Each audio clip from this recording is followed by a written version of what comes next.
find an inverse equation, we want to do it algebraically. A reminder,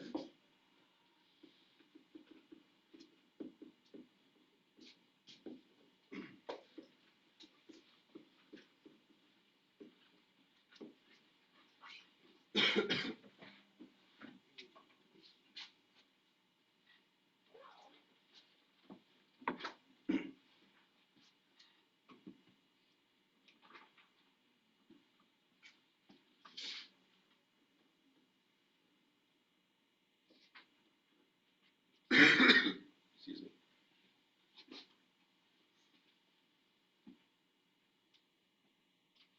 So if you want to solve for y, first of all, let's get the y squared by itself. To get the y squared by itself, you could move the 4 over and divide by negative. Or you could move the y squared to this side and move the x to that side. So first we'll get that y squared by itself. And then how do you get rid of a squared? Square root. And when you square root, you have to remember plus or minus. So this is the equation of the inverse. We switch x and y, and we solve for y. In part B,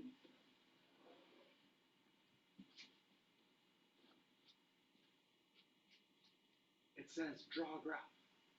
So if I want to do something graphically, well, x squared minus 4, I'll do that one in blue.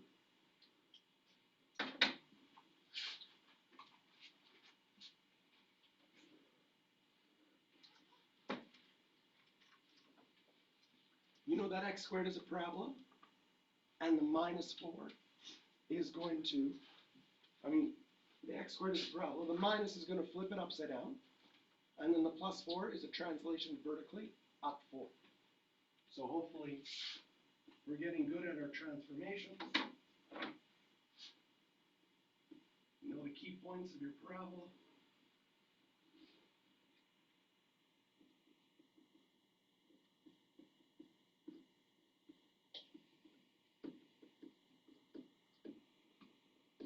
Now you can draw this parabola quickly and label some points. Now the inverse will be just switching your x and y's. So I'm going to do that graphically. I find switching x and y much easier for your brain than attempting, like for your brain, sometimes this is hard. Can you flip that parabola over that diagonal line? It's a little bit tricky, okay? But switching my x and y points, 0, 4, I'd have 4, 0. 1, 3, 3, 1, 2, 0, 0, 2. Negative 1, 3, 3, negative 1. Negative 2, 0,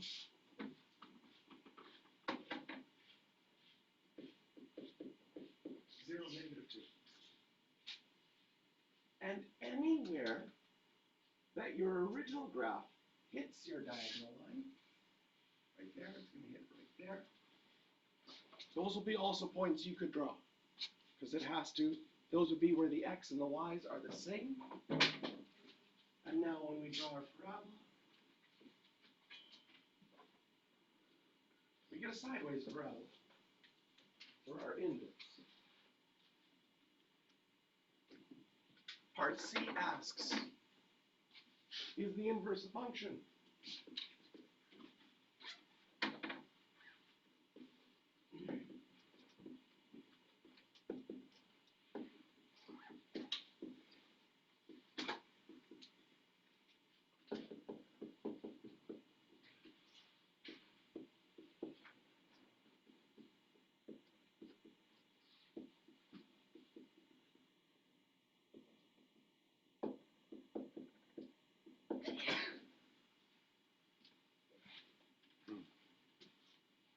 Sometimes on the final exam, you get a C, which is an explain question. And sometimes an answer, even the one that I put right here, might get half a mark deduction because of this word. I would say avoid the word it. It's really easy to use. The most common answer that loses a half a mark for this is someone who says, no, it does not pass the vertical line test. In that sentence, nobody knows what it is referring to. You know, and I know that you know, that you're wanting to refer to the inverse. But on the final exam, they say, but maybe they're referring to the original equation. Maybe when they say it, they're talking about the original one. So, it's better to be really clear in everything you do.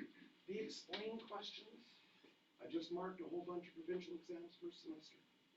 And the describe and explain questions, I had to take off so many half a mark because everybody doesn't explain it as clear as possible. Basically, if someone could argue that it could mean the original function, as a marker, I'm supposed to take a half a mark off because it's not clear. And I know that you know it. So this course is going to be really particular with math. It's also going to be really particular with your English skills. In math, if you explain something that might have two meanings, it's going to be a problem. They're going to take off a half mark because they're like, that wasn't clear enough. Okay, questions to circle are 5 and 6. And before we end this video, I also want to add, there's a little note. Here we go.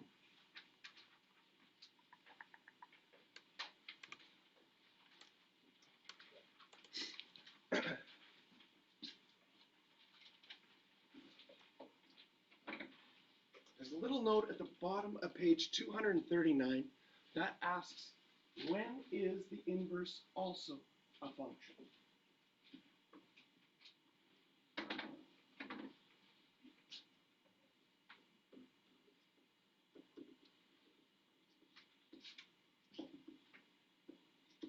So here's a clear way to describe that.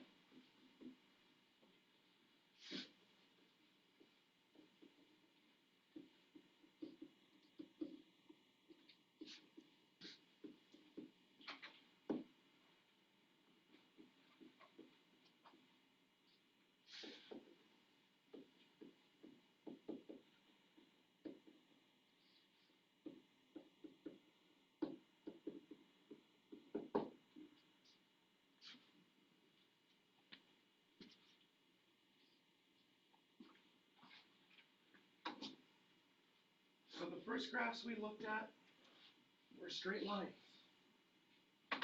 We had 2x plus 4. Straight line like that. Can you see that a straight line, if that's my original function? Since it's a function, it passes the vertical line test. But if I drew a horizontal line, the horizontal line test, it only hits the graph once. But notice that when we did our parabola, so in the last question we had negative x squared plus 4, if I draw a horizontal line, I hit the graph twice, so we would say this doesn't pass the horizontal line test. Okay, so maybe you want to make a note.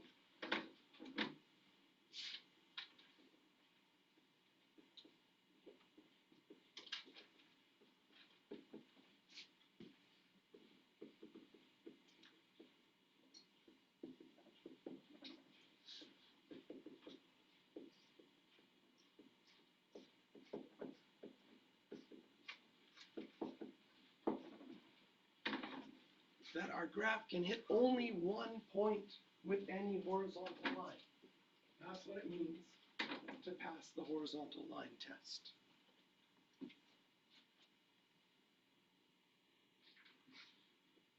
Again, When is the inverse a function? Okay, I've seen final exams where they take off a full mark for a student who says it has to pass the horizontal line test. Because there's no mention at all of the original function passing the horizontal line test. The it in that question, the only thing it could refer to is the inverse, because that's the only thing that's talked about. And so then you completely got it wrong. So we really want to be clear in our words all the way through.